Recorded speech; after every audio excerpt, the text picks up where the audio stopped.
suis Adèle Chevalier, chargée de relations bienfaiteurs au sein d'UNICEF France. Je suis chargée d'accompagner les personnes qui souhaitent faire un legs ou une assurance vie en faveur de notre association. Et UNICEF a été créée en 1946. Nous sommes une agence des Nations Unies.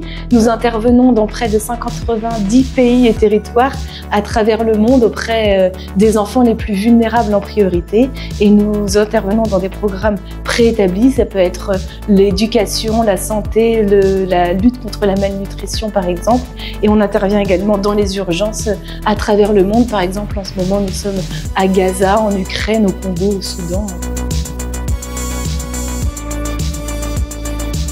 Donc le don classique, c'est celui que vous connaissez sûrement tous, c'est quand on donne mensuellement ou ponctuellement à notre association afin de financer ses missions à travers le monde.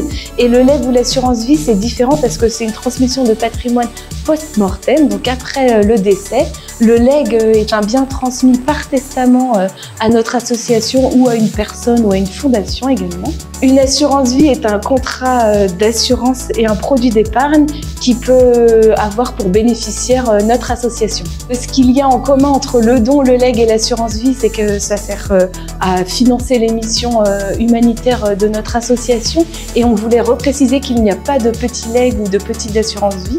Un legs de 50 000 € permet de financer la scolarité de 330 enfants au Liban pour une année complète, et par exemple une assurance vie de 5 000 € pourrait financer les vaccins de 5 000 enfants. Pour commencer, nous, on la remerciera vivement d'avoir comme projet de transmettre son patrimoine à notre association. Et c'est vrai que ça peut être difficile, même administrativement ou émotionnellement, de penser à l'après, à sa succession. Mais en réalité, c'est assez simple de faire un legs ou une assurance vie à notre association. Pour commencer, je les inviterai à nous contacter. On est vraiment là pour ça, pour donner les premiers éléments pour pouvoir mettre à bien ce projet. Et puis, il est aussi possible de télécharger notre brochure sur les legs, donations et assurances vie sur notre site internet. Mes collègues juristes et moi-même serons toujours très heureuses de vous accompagner dans votre projet de transmission. C'est bien sûr sans engagement et confidentiel.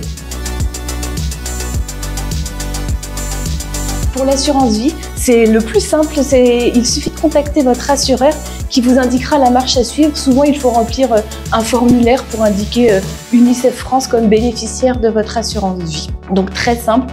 Ensuite, pour le legs, là, il faut faire un testament pour pouvoir désigner l'UNICEF comme votre héritier. Donc, on vous invite très vivement à contacter votre notaire qui pourra vous accompagner et étudier aussi votre situation patrimoniale et familiale. On voulait préciser aussi qu'il y avait deux types de testaments. Le testament authentique, qui est le testament le plus solide juridiquement, qui est rédigé par un notaire en présence d'un autre notaire ou alors en présence de deux témoins. Et il existe également le testament holographe qui est rédigé par vous-même, daté et signé. Et on vous conseille ensuite de le faire enregistrer au fichier central des dispositions des dernières volontés qui permet d'éviter tout risque de perte ou de destruction de votre testament.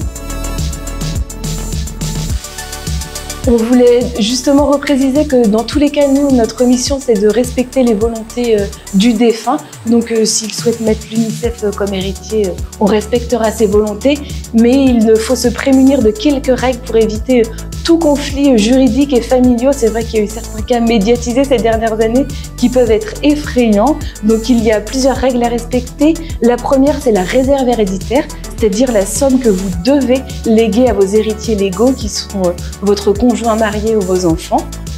Mais si vous êtes célibataire et sans enfant, là vous n'avez aucune obligation, vous pouvez léguer à qui vous le souhaitez, à condition de faire un testament bien évidemment.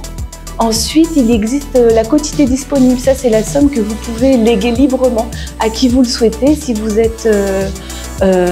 avez deux enfants, vous pouvez léguer un tiers de votre quotité disponible à qui vous le souhaitez. Je voulais rappeler l'importance de faire un testament chez un notaire pour pouvoir se prémunir de tout risque de conflit juridique.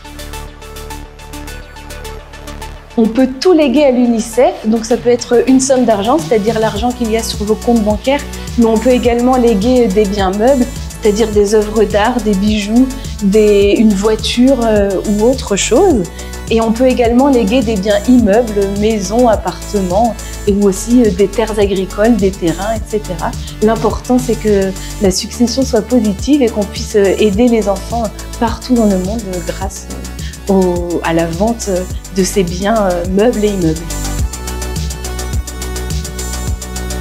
L'UNICEF est une association reconnue d'utilité publique, donc c'est-à-dire que cela nous exonère de tout droit de succession.